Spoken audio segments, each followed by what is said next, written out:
Well, good day, everyone. My name is Gene Rice, and I'm an associate professor of philosophy at Fort Hays State University. And today's video lecture's title is Utilitarianism. You may be taking this or watching this video as a part of an applied ethics course, a political philosophy course, or an introduction to ethics course. So we're going to do a little bit of introduction and a little bit of review before we get to the main topic of the day, which is utilitarianism. So the first 4 or 5 slides and the first few minutes here will hopefully be review for all of you. And also I would note again that these PowerPoint slides will be made available to you in one format or another for all the classes. So you need not worry about taking down all of the points that are made, but rather attempt to understand what's going on, and then you can connect that understanding back with the PowerPoint slides as need be later. So let's begin then with our review.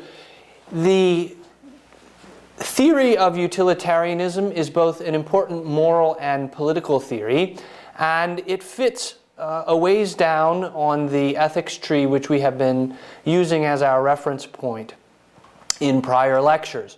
Remember, the most basic division in ethics, as the study of human conduct, is the division between what we called philosophical and descriptive ethics.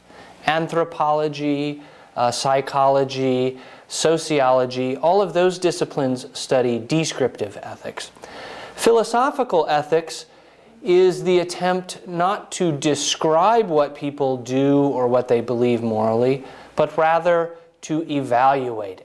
And so we'll be on the philosophical side of things once again today when we look at utilitarianism, because utilitarianism is a philosophical theory which tries to explain to us what our moral and our political and even our legal decisions should follow. So let's begin then by looking at what we'll call the elements of moral decision making. Any moral situation can be looked at from one of 3 possible different views. We could look at the dilemma from the agent's perspective, the person who is performing or thinking about performing the action. We could look at it from the action itself, or we could look at the situation from the consequences, from the situation of the consequences.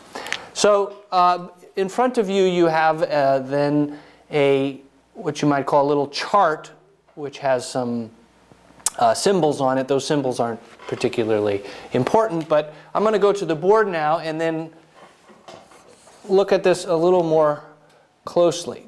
So we have the agent, the action or the act, and the consequences. And any moral situation can be looked at from any of these 3 perspectives. So let's look at lying, for example, to take lying as an example. We might look at the question of whether or not I should lie or should tell the truth from the perspective of the person considering the situation. So suppose it was Frank that was thinking about lying. We might look at Frank and we might ask, what are some virtues that Frank has? Or how would Frank feel about lying, or so forth. And in this case, we're looking not at the action or at the consequences of the situation, but at something having to do with Frank, the actor or the agent, right? So that's one way to look at the situation, the moral situation of lying.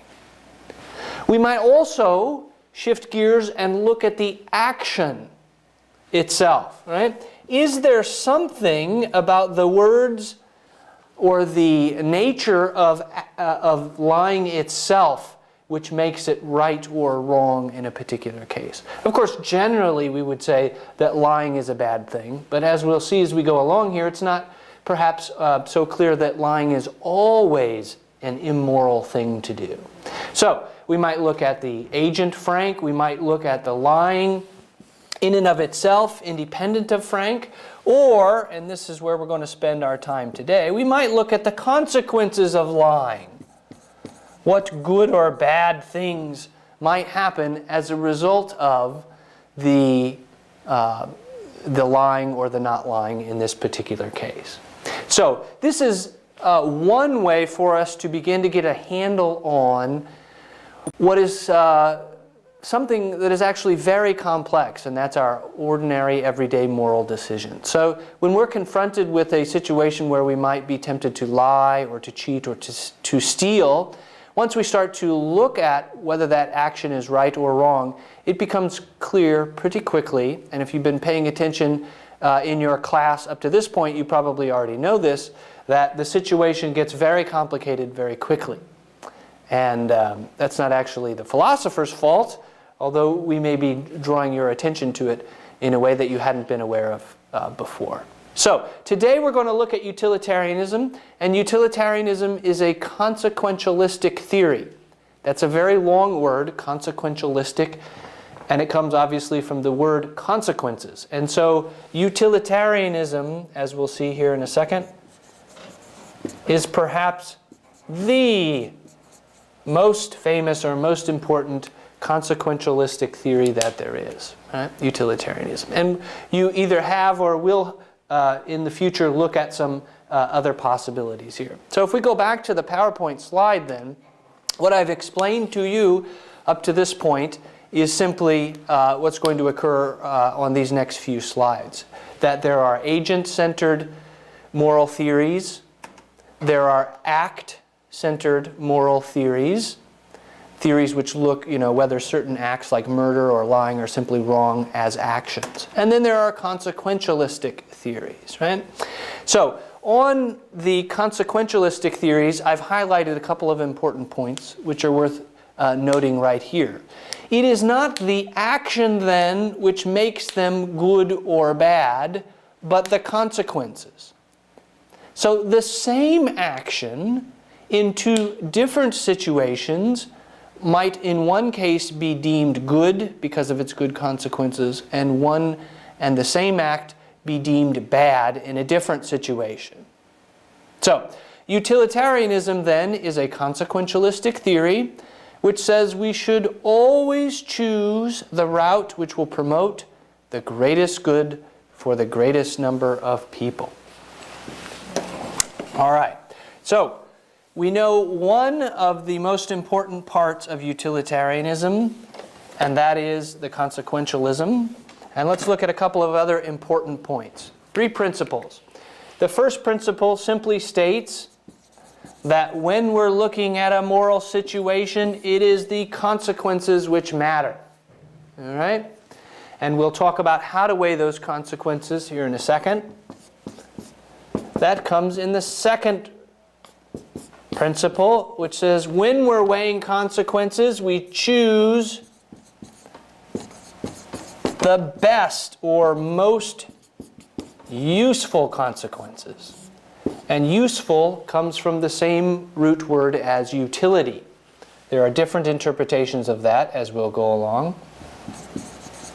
So the first principle tells you where to look for your moral elements, and the second principle tells you how to weigh those elements, if that makes sense. So we weigh them trying to promote the most useful or the greatest good. You'll often hear people say the greatest good for the greatest number, and that comes from utilitarianism.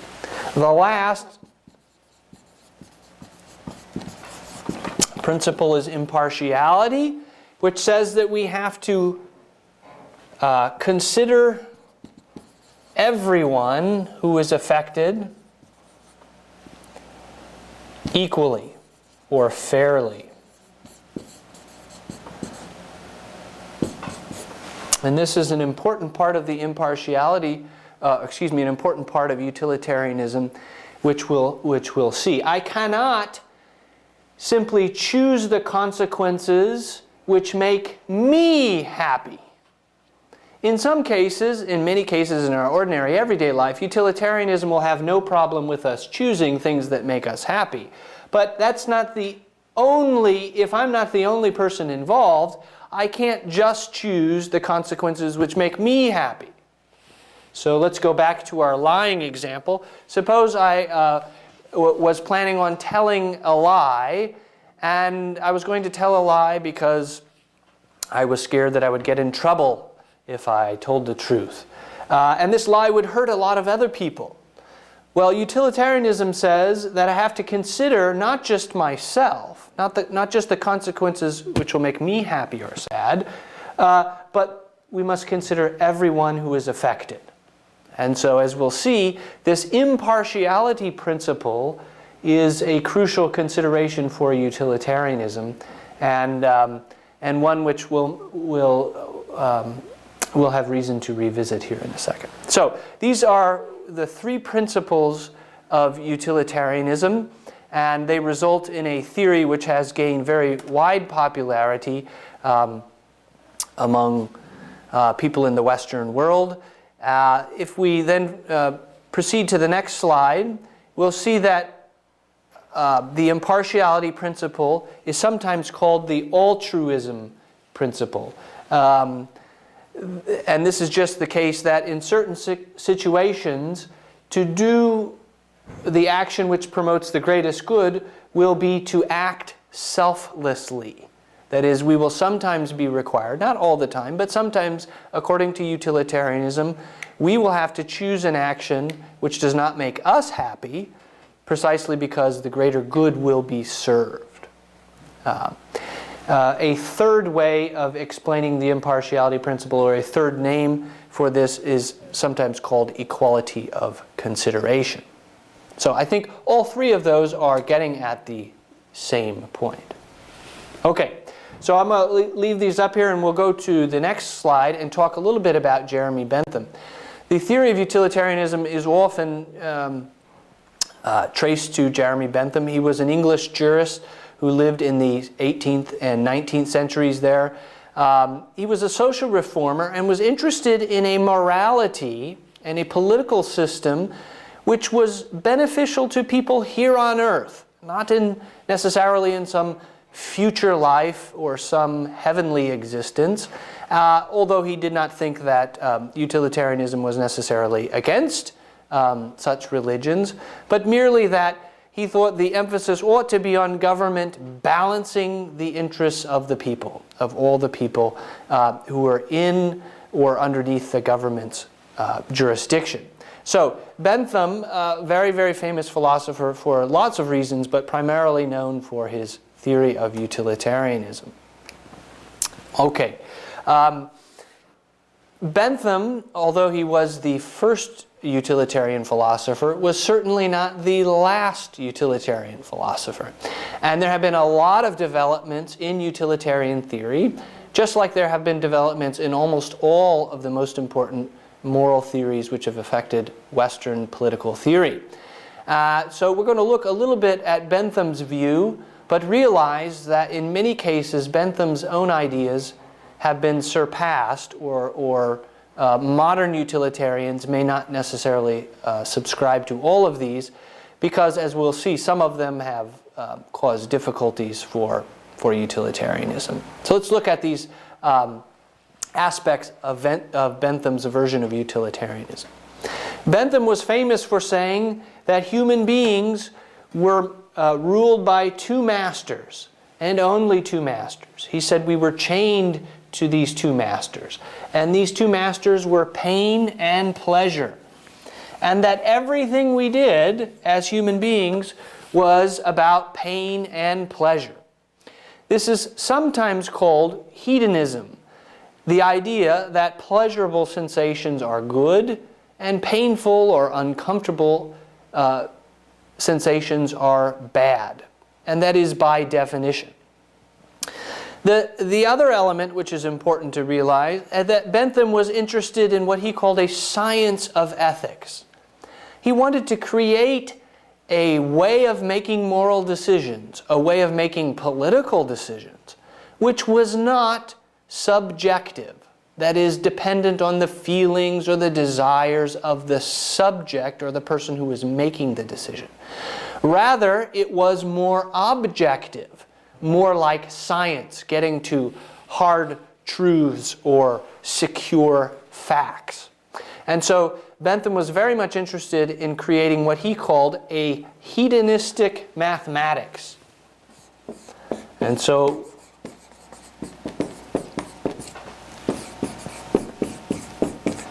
Bentham actually called his system hedonistic calculus. And those two words are both important. Hedonistic meant looking at pleasures and pains. And calculus suggested that there was a way to mathematically weigh the pains and pleasures involved in any particular situation. So with Bentham, we have a moral system which is emphasizing aggregate pleasure. And aggregate just means total pleasure, or total happiness. So, again, for Bentham, we were looking at the greatest happiness possible. And if we were going to act morally, he said we would always choose the greatest good for the greatest number. Right? And as we'll see, both of these elements are important, and both of these elements can also be objected to or have some complications that we'll have to consider. So his version of utilitarianism, his hedonistic calculus, is called act utilitarianism because each act must be considered through its consequences.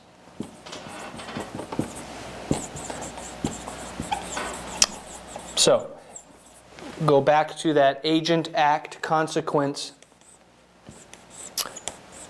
chart, and we'll remember that even though it's called act utilitarianism, the emphasis is on each act's consequences. We look at every act, and we look not at the nature of the act itself, but at the consequences. Indeed, Bentham and utilitarians generally do not believe any act has on its own a moral weight.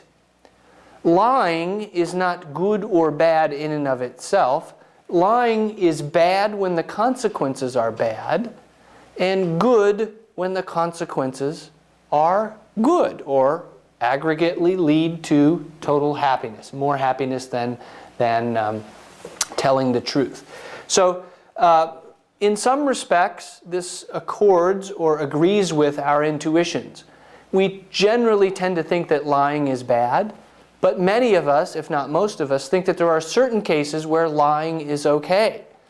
And so utilitarianism has a way of explaining that by saying that, well, what makes lying morally acceptable in some cases and not in others is just the fact that sometimes the consequences of lying are generally good and promote happiness, and sometimes the consequences of lying are generally bad.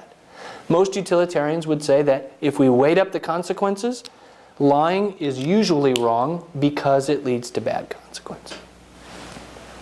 All right. So, let's put the theory into practice. And in order to do that, we will come back to the board here and take some examples of utilitarian or hedonistic calculus. Okay, so according to Bentham then, we should weigh up the positives and the negatives. That is, the pleasures and the displeasures of any situation. And we must weigh them for all the people who are involved. So, we'll say person number 1, 2, 3, 4, and so on. And then these might be the same people having displeasures, or they might be different people here. Let's take an example. Let's stick with our example of lying. Or, well, actually, let's take a different one. Let's take a form of lying which is cheating. So, Here's our example is of cheating. So we're going to perform a utilitarian analysis of cheating. And because we cannot say ahead of time whether cheating is good or bad, we have to know what the possible consequences of the cheating are. So I'll fill in the example. I'll make it an imaginary example here to fill it in, and so we can kind of do some of this calculus here. So let's begin by saying, suppose the cheating is going to be done again by a fellow named Frank, and he's in an ethics class, and he's thinking about cheating on his final exam. And let's say if he cheats, Frank will be happy if he gets a good grade. So if he passes or gets away with his cheating, he will get to be happy. He will be very happy. Will anyone else be happy with Frank's cheating? Well, of course, we could fill out the situation in one way or another where perhaps there are people who might be happy with Frank's cheating, but generally the cheating is most beneficial for Frank, the person who's thinking about doing it. Now, who might be unhappy with the cheating? Well, let's suppose that the professor doesn't like it when the students cheat, and let's say the other students in the class. And so student number 1, who has studied very hard, is going to be upset that Frank is cheating, and maybe student 2 will be upset, and so forth. We could go on down the line. Now, we also have to include here if Frank cheats and gets caught. So suppose going in, Frank is pretty sure that he can get away with the cheating. The professor's sort of a ditz or an airhead, doesn't watch what's going on, and Frank knows other people have cheated in the class, and so he thinks he can get away with it. So he's going to predict that he's happy, but it's also the case that Frank could be very sad if he gets caught. So if Frank gets caught, we would have to list this over on the displeasure side, right? Frank is possibly going to be unhappy if he gets caught. So when we're weighing up the pros and cons, even on something which seems fairly ordinary or everyday, we can see that it gets complicated from the utilitarian perspective very quickly. But let's set aside some of that complexity and try and push our way through and get to an answer. Now, suppose then that this is our situation. We have a couple of people who will be displeased if Frank cheats, and a couple of people who will be, or one person who will be happy if Frank cheats and gets away with it. So in this case, utilitarianism says we have to assign a value for every person who is affected. And in this case, we'll just use a scale of 1 to 10. And let's suppose that the higher the number, the more pleasurable, and likewise over here. So Frank will be very happy if he passes his exam. Let's say that's worth 9 points over here. And so our total pleasures will be 9. Our total displeasures have to count all of the people affected, not just Frank. So the professor will be upset, let's say mildly upset. One student might be even less upset than the professor, and one student might be very upset if Frank cheats. They don't like Frank anyway, and they worked really hard to study for the exam and so forth.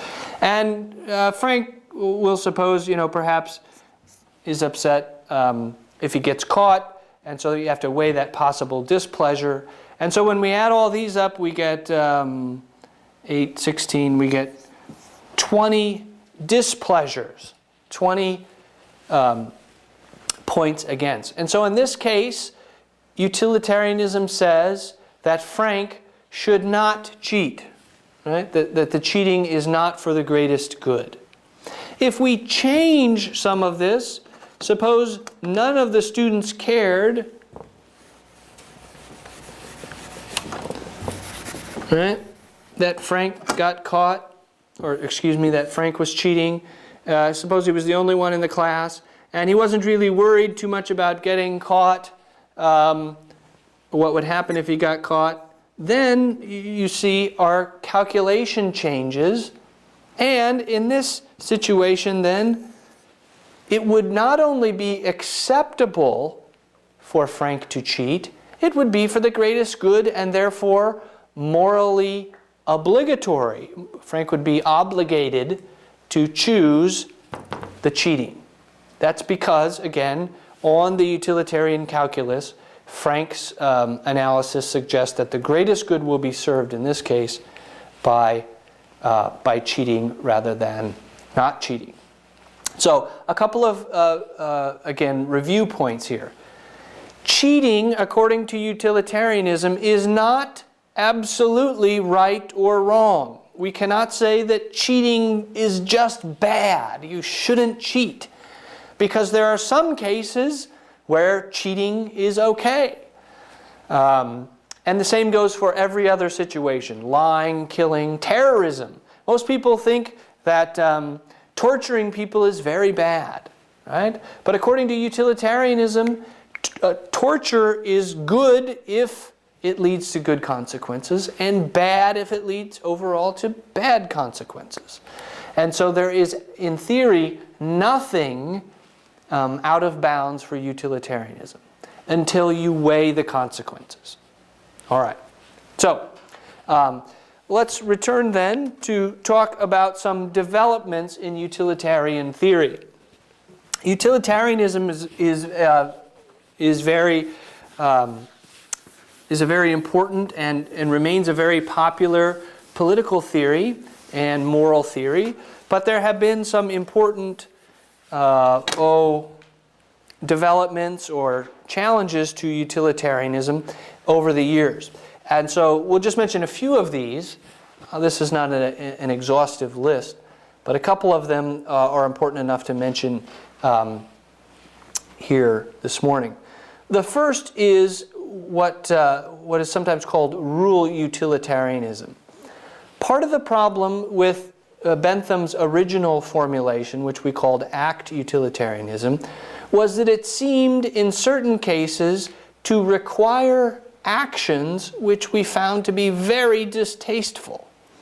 So, for example, let us suppose that that we could kill one person and harvest their organs to save 9 other people. In that case, it seems, again, that utilitarianism is requiring us to murder someone in order to promote the greatest good. And as we'll see here in a slide or two, there are other kinds of objections like this which have given utilitarians fits or problems. And so there was a version of utilitarianism which is called rule utilitarianism, which says instead of focusing on particular actions in particular situations, you simply come up with rules or general principles which promote the greatest good for the greatest happiness. And that way we could say, for example, that murder generally promotes great displeasure, great problem, great suffering in the world. And so we'll just say, instead of looking at every possible situation where one might be tempted to murder another person, we would just say that there's a rule that murder doesn't promote the greatest good, and you should just follow the rule rather than looking at every particular act. And you'll probably have a chance to see how this works in some class participation exercises and so forth. So I'll leave that development there and move on to the second one. The second one is in perhaps even more perplexing development in utilitarian theory. And this is the question of how we are to define utility. As we've already seen, Bentham defined it as pleasure. And he made no distinctions about kinds of pleasures. And according to Bentham, indeed, all pleasures were equal. His famous phrase is, "Pushpin is as good as poetry." And pushpin was a kind of a children's game. And of course, poetry would have been an intellectual kind of pleasure, perhaps, loved by the literate classes or something. And Bentham said that it didn't matter what made you happy, as long as it made you happy, right? And so for Bentham, all pleasures were equal. And this is what became known then as the hedonistic view of utility. Hedonism is an approach to happiness which says that it's all about pleasure. And pleasure is the most important thing. Okay, so this was Bentham's definition of utility, and it was that what mattered was pleasure and that all kinds were equal. And then the problem with that is that some people, for example, Mill, John Stuart Mill and others, have said that there are various types of pleasures and some are higher than others.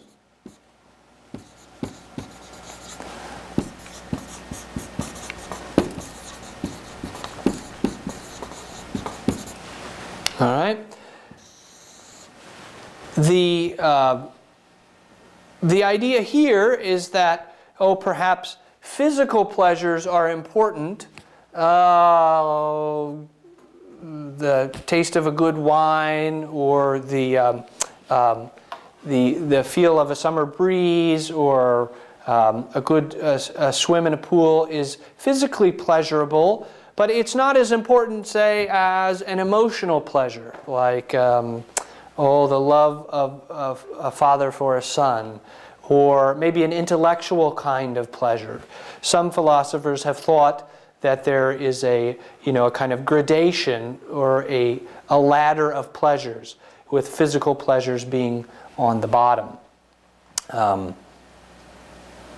the most important pleasures having to do more with intellectual or emotional kinds of things. Bentham didn't like this definition of utility because it made his calculus much more difficult. If all pleasures are equal, then your math, when you're trying to weigh up your consequences, is a little more simple. You don't have to decide whether Frank's fear of getting caught is on the same level as the injustice that the professor feels, or something like that. And so Bentham did not like this version, but Mill thought it was just an empirical fact that people generally preferred certain kinds of pleasure over other kinds of pleasure. Yes, we all enjoyed eating a good meal and so forth, but we would, when forced to choose, we would always choose love or friendship more highly than the pleasure we got out of a good meal. Part of the question here then is whether happiness is equal to goodness or rightness.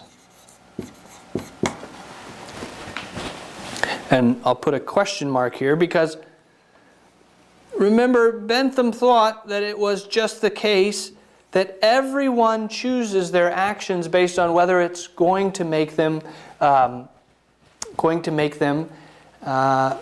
happy, or is going to lead to pleasurable sorts of things. But we could question that and ask whether happiness really was the same thing as goodness. Are people really ruled by the desire to get pains or pleasures? And even if they were, does that mean that we ought to equate, literally say, happiness is the same thing as goodness? So we could we could give an example here. Suppose that someone is happy, but we would not think that they're necessarily good. Right? So suppose they're happy because they like doing drugs and sitting in their basement and watching old movies or something like that. And they're really happy, they enjoy their life, but they don't have any friends, and they're not really involved in their community, and they're sort of a jerk to other people. And so we might ask whether, although they claim to be happy, they're not really acting or leading a life that is a good life. And so some people have suggested that utilitarians and others are making a mistake here. I'll say one more thing here, and that's the idea of useful. Utility comes from the word useful, or is the same root, comes from the same stem. And we can ask the same thing of useful that we did of happiness, namely whether usefulness is the same thing as goodness. Simply because something makes us happy or is useful to us personally does not necessarily mean it is good. Okay, so let's look at one final development in utilitarian theory, and this would be particularly important for political philosophy and for social philosophers to consider. And this is the question of utility and human rights. A human right is, well, it's a good question what a human right is, but human rights are very popular ways of talking about moral situations these days. And utilitarians have different approaches to whether or not their theory endorses or accepts things like human rights. So if we would list some important human rights like the right to life, the right to freedom of thought, the right to vote, the right not to be beaten up or tortured. If we were to count all of those as important, some utilitarians would say that utilitarian theory gives us certain rights because those rights are useful. John Stuart Mill was a famous, again, British philosopher who believed that there were such things as human rights, but they were founded on utilitarian foundation. That is, that when we look at the consequences of giving people human rights, it's generally a good thing. It promotes their happiness and the happiness of society, and so we base human rights on utilitarian thinking. Bentham, however, thought that was nonsense. His famous phrase is nonsense on stilts. He didn't think there were such things as human rights. They were just made up, they were created by human imagination, and really everything reduced to utility. And many people have used human rights to criticize utilitarian theory because they want to say that human rights can never be overridden by utility or are not founded on utility. So that would explain, for example, why you couldn't kill one person and harvest their organs, because they have a right to life. And no matter how many people you could save a person who needs a heart and a person who needs some lungs and other people who need blood and liver and kidneys. But some would say you can't ever kill a person, even if it would save 10 people, because you would violate their human right. So this question of whether or not utilitarianism endorses or accepts human rights is an important one and part of the development of utilitarian theory. Okay, let's move on to the very last part of the lecture here, which is to talk about some influences and to revisit some of the objections to utilitarian theory. Moral theory in the United States and in the West very generally, and also in parts of the East, has had a lot of influence. Utilitarian moral theory has had a lot of influence, in part because it is, at least on the face of it, a non-religious and objective way to make moral and political decisions. Again, non-religious in the sense that it's not making direct reference to God. or to God's commandments, other than to say perhaps that God wants people to be happy and so forth. But it is also said to be objective in the sense that it's not dependent upon any individual person's desires or virtues, so forth. In the United States anyway, and in Great Britain as well, the political and legislative influence of utilitarianism has been great.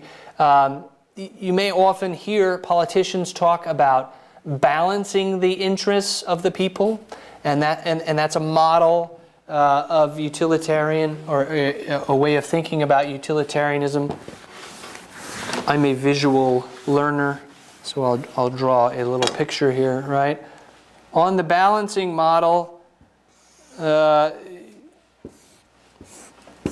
you have to make a decision, and you have to choose between the good or the bad. And if you have 30 people over here who would benefit from passing this law, and you have 10 people over there who would be upset if you passed the law, some politicians say, well, I have to choose what's the best for the most people. And so I will vote for the law, or if I'm a king, I will enact the law, right? Because it's good for the people, right? Or good for more people than it is for bad. So the model here then is of a weighing, right? The good and bad. And if the good goes up, then that's what we're supposed to choose. Utilitarianism has also had important influence on punishment. In many countries, prisons are now called correctional facilities. Why do we call them correctional facilities? Well, it's because we're trying to correct people, or reform them, and to deter those persons from creating or committing crimes in the future. And that is obviously a plea to promote the greatest happiness, right? And so utilitarianism has had a lot of influence in the area of punishment. And lastly, and perhaps most revolutionary, is the question of whether animals have to be considered in our weighing of the good and bad consequences of actions.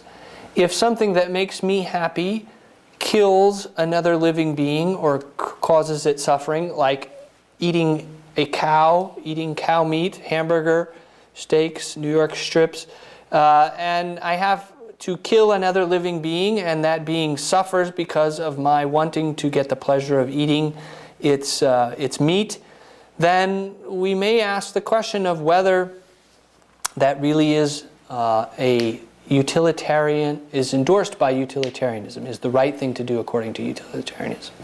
And in the past couple of hundred years, there's been an expansion of interest in including animals in our moral decision making.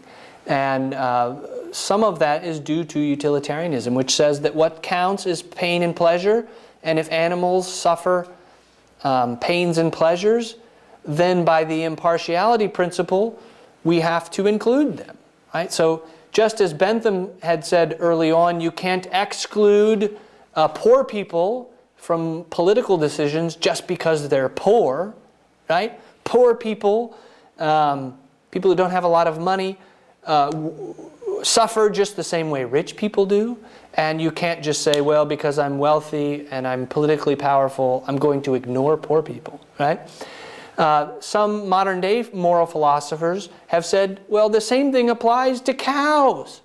Just because you can push a cow around doesn't mean that you can ignore the cow's suffering, right? And so animal rights movements have been influenced, at least some of them have been influenced by utilitarianism's impartiality principle. And that was that the third principle there under the principles of utilitarianism we looked at earlier. Okay, let's finish up by looking at a couple of objections. Some of these objections we've already hinted at here a little bit. The first objection to utilitarianism is that the theory has placed too much emphasis on consequences. Remember our very first objection, or our very first slide on moral elements, had the agent, the act, and the consequences. And different moral theories have claimed that while the consequences might be important, they're not the only thing that are important. So some people will say human rights are important, we were just talking about. Or some people will say, isn't there something called justice, which should be included in our decision-making process? Other people will say, well, what about desert? Suppose that you could punish me, and it would make people feel better if you punished me, even if I didn't do the crime. Right? People are scared, and they want to feel better, and they'll feel better if you tell them that I did it, and you threw me in jail. But wait a minute, doesn't that throw out the idea of desert? I don't deserve to go to jail because I didn't do the crime. And so some people will say that, look, utilitarianism is ignoring these other moral considerations, like human rights, like justice, like the concept of deserving certain things based on our past actions. So as you go into the theory and as you apply it in your class and in your exercises, I think you'll see that these other moral considerations come up pretty quickly. Although utilitarianism has an answer to all of them, which is just to say that if you think about it carefully enough, you'll see that all of these things reduce to the greatest good for the greatest number in particular cases. Okay. Item B there is well, as I say there are certain cases which conflict with our common sense moral judgment. So the case of killing one person to farm out their organs to save 10 people who need organ transplants. Some people say, well, that we couldn't possibly do that. And because utilitarianism seems to tell us that that is morally required, then that shows that utilitarianism is a bad moral approach or a bad moral theory. Other people will say, for example, that some actions are just wrong no matter what the consequences. So in the United States, we are currently having a debate on whether torture is acceptable. And some people think that torture is acceptable if the person we're torturing is, a terrorist or knows about terrorists, and we could save a lot of people, potentially save a lot of people's lives if we torture this person to try and get information out of them. And that would be a very utilitarian approach, by the way. Right? That torture isn't wrong in and of itself. It's only wrong if it leads to bad consequences. And other people will say, wait a minute, torture is just plain wrong. The act of torturing another person can never be endorsed. And so there are examples like torture or perhaps rape or other sorts of very, what we normally think of as very violent or terrible crimes or injustices, which, again, by utilitarian standards, are not necessarily going to be immoral. Okay, and the third thing we also already talked about a little bit, so I won't mention too much here, but it's the question of what is utility? What is happiness? Is that the only thing that we should be considering? So, so we have those objections which have to do with people's preferences and the things that make them happy, which we may not think really are things that should be counted in our moral consideration. So if it makes me happy to torture cats, well, it may make me happy, but it's not clear that we should count that happiness in our moral considerations. So those are the three objections that I mentioned there. Your book and your particular professor and your working class may lead you to some other objections to utilitarianism. And really, utilitarianism has some objections or some replies to these objections. And as you see, the theory is a powerful one, and that explains, of course, in part why it has lasted so long here in Western culture. So that is the end. I bid you farewell and enjoy the further explorations in doing some utilitarian calculus with your classmates and your professors.